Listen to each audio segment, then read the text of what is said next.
ఇట్లాంటివి ఎక్కడ జరగలేదు. ముఖ్యంగా బోరుగడ్డ అనిల్ షర్మిల గారిని కూడా విమర్శించారు, చాలా విమర్శించారు. ఎక్కడ కూడా జగన్మోహన్ రెడ్డి మాట్లాడలేదు. సో ప్రస్తుతం ఇప్పుడు 5 కావస్తోంది, ఇంకా రాజమండ్రి జైలుకి అయితే రాలేదు. అదే చూస్తున్నాను. 6 minutes ఉంది ఏంటి సార్? ముందుగా గాయత్రి గారు అయితే అధికారం పార్టీలో ఉండి కూడా అసంతృప్తిగా ఉన్నట్టు అనిపిస్తుంది సార్. ఎందుకంటే వాళ్ళ పాలన వాళ్ళకే నచ్చట్లా మాట్లాడిన దాన్ని బట్టి.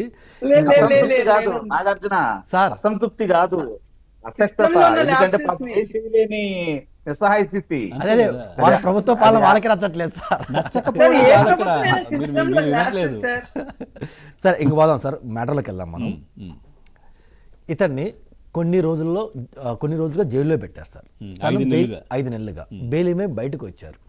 జనరల్గా ఎవరైనా జైలుకి ఎందుకు పంపిస్తారంటే ఆ యొక్క మనిషిలో ప్రవర్తన మారాలి, బుద్ధి మారాలి, ఇంకెప్పుడు తప్పు చేయకూడదు, సో ఇంకా చెడ్డాల వాళ్ళ సైడ్ వెళ్ళకూడదు అని చెప్పి ఎవరైనా జైలుకి పంపించి కొన్ని నెలల నుంచి బయట తీసుకొస్తారు.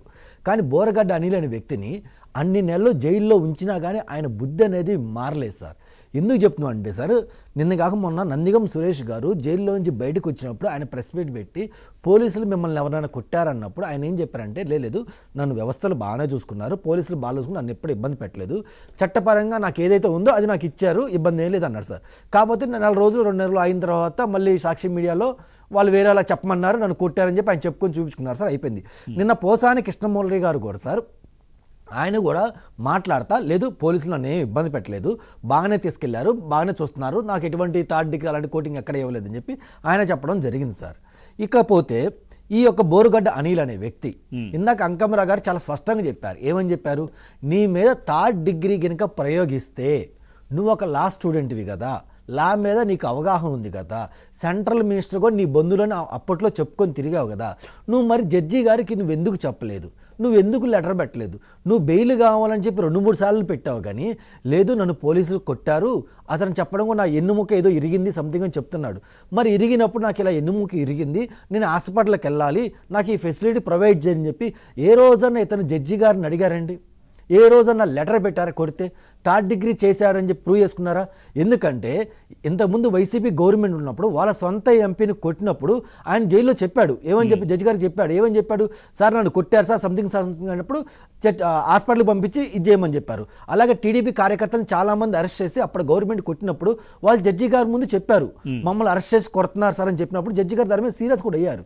మరి ఇంత పెద్ద మనిషి ఇతను కొట్టారు అని బహిరంగంగా బయటకు వచ్చి చెప్పినప్పుడు ఇతను సార్ బోరుగడ్డ అనిల్ గారు అంటే బూతులు తిట్టడం పిహెచ్డీ చేశాడు కాబట్టి అతను పెద్ద మనిషి అని చెప్పుకోవాలి సార్ మనం. ఇంకపోతే మరి ఈ పెద్ద మనిషి జడ్జి గారి ముందు ఎందుకు చెప్పలేదు సార్? అంటే ఇతను జైలుకు పంపించినా కానీ ఈయన బుద్ధి మారలేదు, వక్ర బుద్ధితో ఉన్నాడు. ఇలాంటి అతన్ని 4-5 నెలలుగా సార్ 4-5 సంవత్సరాలు పెట్టినా కానీ ఇలాంటి వాళ్ళు మారారు సార్. ఇంకపోతే ఈ మేధావులు ఇప్పుడు దళిత కార్డు తీస్తున్నాడు సార్. జనరల్గా ఎస్సీ ఎస్టీ రక్షణ చట్టం తీసుకొచ్చింది కాంగ్రెస్ ప్రభుత్వం. ఎందుకు తీసుకొచ్చింది? వాళ్ళకి అన్యాయం జరిగితే దాన్ని ప్రొటెక్ట్ చేసుకోవడానికి, ఇంకోసారి అన్యాయం జరగకుండా ఉండటానికి ఆ చట్టం పెట్టారు సార్. కానీ ఇప్పుడు ఇతను బోరుగడ్డ అనిల్ ఏం చేస్తారు? కులాన్ని అడ్డం పెట్టుకొని వేరే వాళ్ళకి అన్యాయం చేస్తుంటే అలా ఊరుకుంటారు సార్. ఎందుకు? ఇప్పుడే నీకు దళిత కార్డు ఎందుకు వచ్చింది? ఇంతకుముందు గత 5 సంవత్సరాల్లో దళితుల మీద అన్ని జరిగినా కానీ ఇప్పుడే దళిత కార్డు ఎందుకు వచ్చింది? బోరుగడ్డ అనిల్ ఒక్కడే కదా సార్, వైసీపీ మొత్తం ఇప్పుడు తీస్తుంది ఏంటంటే దళితుల మీద ఇది చేస్తున్నారు, దళితుల మీద అది చేస్తున్నారు, దళితుల్ని అలా చూస్తున్నారు, దళితుల్ని ఇలా చూస్తున్నారు, ఏ చెప్తున్నారు కదా. మరి మీకు ఆ రోజు తెలియదా? ఒక దళితుల చేత మనం తిట్టిస్తున్నాం, రేపొద్దున వాళ్ళ గవర్నమెంట్ వస్తే ఈ దళితుల్ని జైల్లో వేస్తారు, వీళ్ళు ఇబ్బంది పడతారు, మనం వాడుకోకూడదని మరి వైసీపీ పెద్దలకు తెలీదా సార్? ఎందుకంటే నేను బాగా గుర్తు సార్, ఆర్ఎస్ ప్రవీణ్ అనే వ్యక్తి కూడా నిన్న కాక మొన్న ట్విట్టర్లో కూడా పోస్ట్ పెట్టాడు సార్, ఒక ట్వీట్ చేశారు. ఏమని? పలానా వ్యక్తి ఎవరైతే ఉన్నారో అతను డీజీపీ కాకుండా ఉండటానికి, దళితుని డీజీపీ కాకుండా ఉండటానికే కూటమి ప్రభుత్వం ఇలా మాట్లాడుతుంది అన్నాడు. మరి ఆ దళితుడిని మరి జగన్మోహన్ రెడ్డి డీజీపీ చేయకుండా 5గురిని కాకుండా ఎవరైనా తీసుకెళ్ళి అట్టడుగున్న వాళ్ళ కులానిస్తో తీసుకెళ్ళి మరి డీజీపీ చేసుకున్నాడుగా. మరి అప్పుడు నువ్వు ఆర్ఎస్ ప్రవీణ్ ఎందుకు మాట్లాడలా? ఎన్ని జరిగాయి దళితులకు ఆఖరికి కోడికత్తి కేసు కూడా ఒక దళిత ఇష్యూ కదా సార్. జైల్లో ఉన్నాడు, ఎందుకు మాట్లాడలేపాడు ఈ ఆర్ఎస్ ప్రవీణ్? అంటే ఇప్పుడు ఈ మేధాలు ఎక్కలేని మేధాలు ఆంధ్రప్రదేశ్ రాష్ట్రంలో ఇప్పుడే వస్తారు సార్. ఇప్పుడు రావటం మొదలు పెట్టా ఇప్పుడే వస్తారు. ఇప్పటికి దళితులకి భద్రత లేదు, దళితులు హింసిస్తున్నారని ఇప్పుడు దళిత కార్డు తీయటం మొదలు పెడతారు సార్. అసలు ఎందుకండి సార్, మీరు చూసారు లేదో, ఇదే ప్రవీణ్ బోర్గడ్డ అనిల్ కుమారు సాక్షి మైక్ ముందు సాక్షాత్తు మా షర్మిలంని ఎంత విధంగా తిట్టారో చూసాం సార్. సాక్షాత్తు ఆ తిట్టిన వీడియోలో కూడా యూట్యూబ్లో పెట్టించారు, సాక్షి లైవ్లో కూడా ప్లే చేశారు సార్. సాక్షి ఎవరిది సార్? రాజశేఖర్ రెడ్డి గారు ఉన్నప్పుడు మంచి కోసం మానవత్వం కోసం పెట్టింది సాక్షి. కానీ ఈరోజు ఆ పేపర్ని వీళ్ళు ఎలా రన్ చేస్తున్నారు, ఆ టీవీని ఎలా రన్ చేస్తున్నారు? నీ సొంత చెల్లిని ఒక సన్నాసుడు తిడితే ఆ వీడియోలు నువ్వు నీ ఛానల్లో ప్లే చేస్తా, ఇది చూస్తే ఆనందపడుతున్నావు అంటే ఎంత సాడిస్ట్.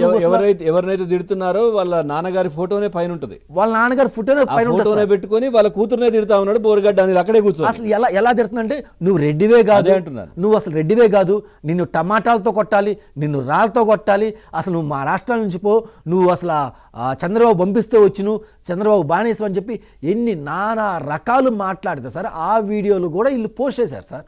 సాక్షిలో పోస్ట్ చేసి జనాలు చూపించారు.